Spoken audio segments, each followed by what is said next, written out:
So on question 9, we want to know which quadratic has imaginary roots. And because I'm looking at it, I immediately know that one does not. That has a real root, and it's a double root at 3, so that's not it. This one, if I sketch these points, I can see that the y values at negative 2.5 are at 2, and then at negative 2 are at 0, and then at negative 1.5 are at negative 1, and at negative 1 again. Probably have this a little pushed over. But if I just plot these points, negative 1, negative 1, and then negative 0.50 again, like they're giving us the two roots right there. Roots are when the y coordinate equals 0, here and here. So that's a real number. At negative 2 there's a root, and at negative 0.5 there's a root. So if it's a quadratic, there's only two roots, they're both real. There are the two roots, it's just a double. If I solve this one and divide by 2, I'm going to get x plus 3 squared equals 32. Square root of both sides gives me x plus 3 equals plus or minus root 32, and then subtract 3. So x equals negative 3 plus or minus root 32. So those are decimals. They're not pretty numbers, but they're still real numbers. So those are real numbers. This must be hopefully the one that creates the imaginary. If you subtract 32 over and then divide by 2, sure enough, you're going to take the square root of a negative, and there's where your two imaginary roots that are conjugates are going to come into play. This seems to be just a general stats question. So a random sample of 100 people that would best estimate the proportion of all registered voters in a district who support improvements to the high school football field should be drawn from registered voters in the district at a football game would be a biased, because if you're at the football game, one would think you're going to support improvements to the football field, so that's a bias. Even a school fundraiser, anything involving the school. Like, if people are at a school fundraiser, they probably support the school, so supporting a new football field would likely do that. So that could present a bias. If you're at a band concert, you probably support the school's extracurriculars, and so you'd probably like football. Or you could look at it on the opposite way. If you're at a band concert, you might be a music person, you hate football stuff, so maybe you would decide that you wouldn't. So that would nonetheless create a bias. The only thing that's completely neutral from the school is supermarket, so we would go with the supermarket. Which expression is equivalent to this, where I is the imaginary unit and x is a real number? This seems to come up on every test. It's mainly algebra. Can you square a binomial? So 2x minus I times 2x minus I. Got to be able to do that. Then there's a minus sign, and then there's another product. The key here, if you're doing order of operations, to not make a mistake, is to do this product first, keep your answer in parentheses, do this product second, keep your answer in parentheses, and subtract in between. If you don't keep this second one in particular in parentheses, you're going to forget to distribute the negative sign, and it's going to totally throw off your problem. And believe me, they probably have that wrong answer available for a choice, so you won't know it. You'll think, oh great, this is what I got, and so it is. But you have to make sure that if you're doing a product, you're subtracting the entire polynomial, which means keep it in parentheses and distribute. So you'll see that as we get there. So first things first, we get 4x squared minus 2xi minus another 2xi plus an I squared, which will handle the I squared as well. And then forget the negative from now. I'm just going to focus here. You get 4x squared plus 6xi minus 2xi minus 3i squared. So if you want to combine like terms now, you can. You have a 4x squared minus 4xi's plus I squared is going to be like a negative 1. So we can do that all at once. Now in this one, you got to be careful how much you try to do at once. I'll distribute my negative. That'll be a minus 4x squared. Now, before distributing, this would have combined to a plus 4xi. 6 minus 2 is 4, plus 4xi. But I'm distributing, so it's going to go to a negative 4xi. And then minusing a negative will make that a plus 3i squared. And so the distribution turns that to a plus, but then the I squared is going to knock it back to a negative 3, because positive 3 times negative 1 would be a minus 3. So now when I combine like terms, 4x squared minus 4x squared combines to 0 and is gone. Negative 4xi and negative 4xi makes negative 8xi. And then negative 1 minus 3 is negative 4, which is option 1. Here's independence, okay? If we know they are independent, there are a couple things. Probability of A times the probability of B has to equal the probability of A and B. That's one test for independence. The other one is that the probability of A equals the probability of A given B. Or if I want probability of B first, equals the probability of B given A. So, if this one was true, and they already told us the and, I could kind of check this one if I wanted to. 0.4 times 0.3 would need to equal 0.2, and it does not. 0.4 times 0.3 equals 0.12, so that one's out. Here we could check 0.8 times 0.25. And that gives me 0.2, so that is the one that could be true. 4 is another easy one to check. We could just do 0.15 times 0.05, 0.0075, that's not right. And then A given B would have to be the probability of B, would have to equal the probability of A alone. And unfortunately, we don't have the probability of A alone. We might be able to figure it out. If I did like a little Venn diagram, I might be able to find a reason to exclude this one. A and B is 0.2. So that covers that. If the probability of B was 0.2, well, we've already got that 0.2 accounted for, so that would have to be 0.0. And the probability of A given B, so given the B circle, so out of the 0.2, something out of 0.2, well, we already have A given B. It's 0.2 out of 0.2. It's 100%. If you're in B, then you're 100% in A. So that almost like just doesn't even make any sense. So the option is 2 there, and it's just using that property.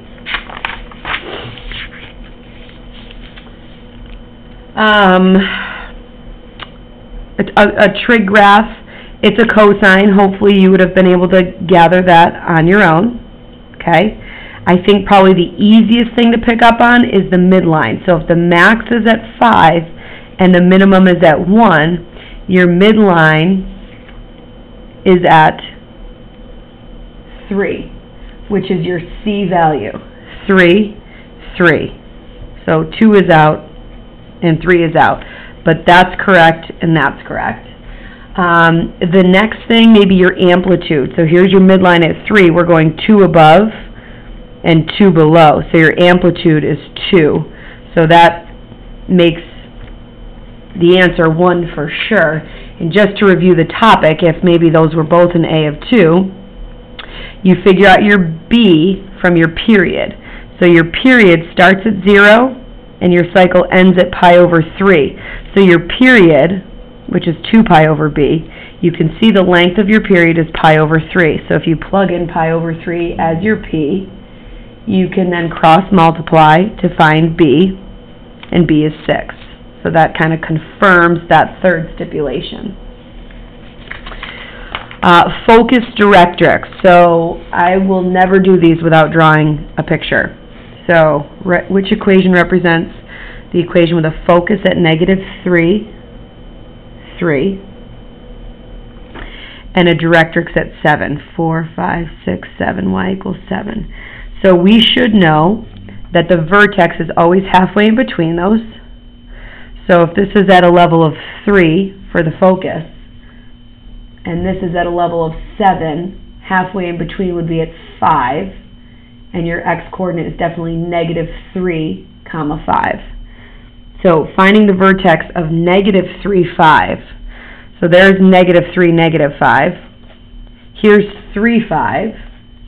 Here's negative 3, 5, so that one works. And here's 3, 5, which doesn't work.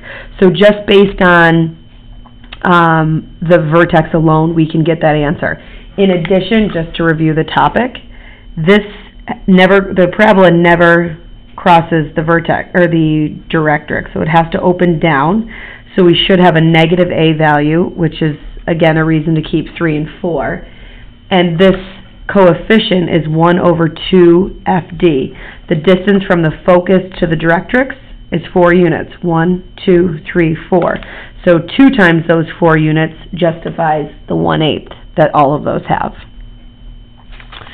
Okay, solving a rational equation, we want to get a common denominator all the way across and then drop the denominator. So right now, the first and third denominators are already the same, but this one has an x. So this one needs the 3x plus 1. This one needs the x, and this one needs the x. Okay, so once we have that, we've got a denominator of 3x plus 1, x, 3x plus 1, x, 3x plus 1, x. We can drop, drop, drop. So this numerator is 2x equals, this is just 3x plus 1 when you multiply that out, and this is minus 6x squared. And this is what we would solve. It's a quadratic, so I would add this over.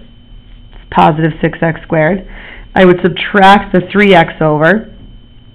2x minus 3x would be negative x, and I would subtract the 1 over to get it all equal to 0 and solve the quadratic. I'm going to guess that it's factorable.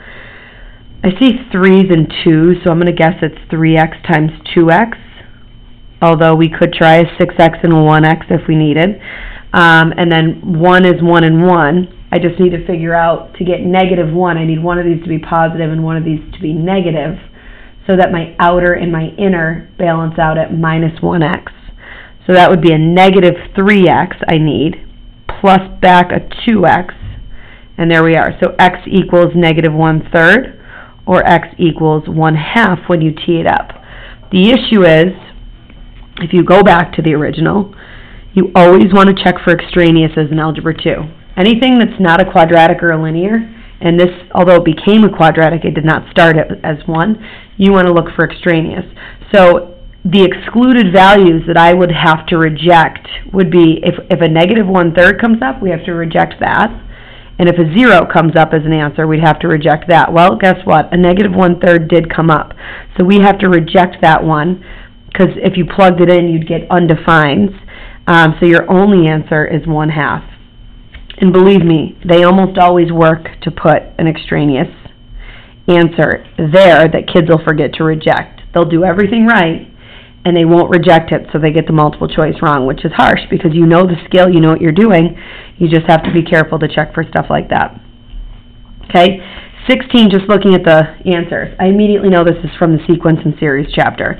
I've got a couple of recursives, and I've got a couple of explicits. These look like explicit linears, which means they're arithmetic. This one has a common difference of 30. This one has a common difference of 0.5. These recursives are also take the previous term and add 30, so that has a common difference of 30 as well. And this one has adding 0.5 has a common difference of 0.5 as well. So I haven't even read the problem yet, and I kind of have wrapped my head around. I've got recursives and explicits, and everything is arithmetic, and I know what the options for common differences are, either 30 or 0.5. So if I read now, Savannah just got contacts. Her doctor said she can wear them 2 hours the first day and can then increase the length of time by 30 minutes each day. If this pattern continues, which formula would not be appropriate? So 3 of these are good, and only 1 is not. To determine the length of time in either minutes or hours, she could wear her contact lenses on the nth day.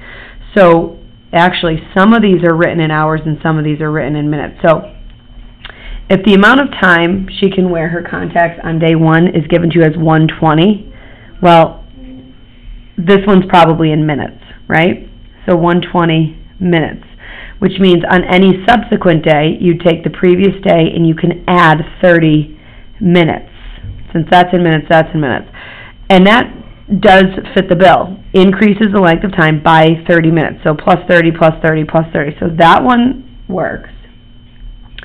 This one, since they're giving you the first term of 2, I'm betting that's it. It has to be in hours, 2 hours the first day.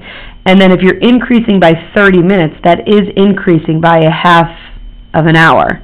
So that also makes sense, starting with 2 hours and taking the previous day and adding a half an hour. So that works as well. If you check these two, A sub 1 in this case would be 90 plus 30, which is 120 minutes. That's right for our first day. 120 minutes is the equivalent of 2 hours. This one on the first day would be 2.5 plus 0.5 times 1, which would be 3. So this one is saying that on day 1 you can wear your contacts for 3 hours, which is not true. So this one is correct. Okay, so first day is 120 and then it's increasing by 30 minutes. That's my slope. So that makes sense. This one does not. So these 3 are good, and this is the one that would not be appropriate. And if I jump to 17, I'm given an exponential function. Then the inverse. Okay, inverse process. I'm first going to make it y equals a to the x. I switch my x and my y, and I solve for y. Well, y is locked up in an exponent. So I'm going to take the log of both sides. So the log of x is going to be the log of a to the y. Our log rule says we can bring that y out in front.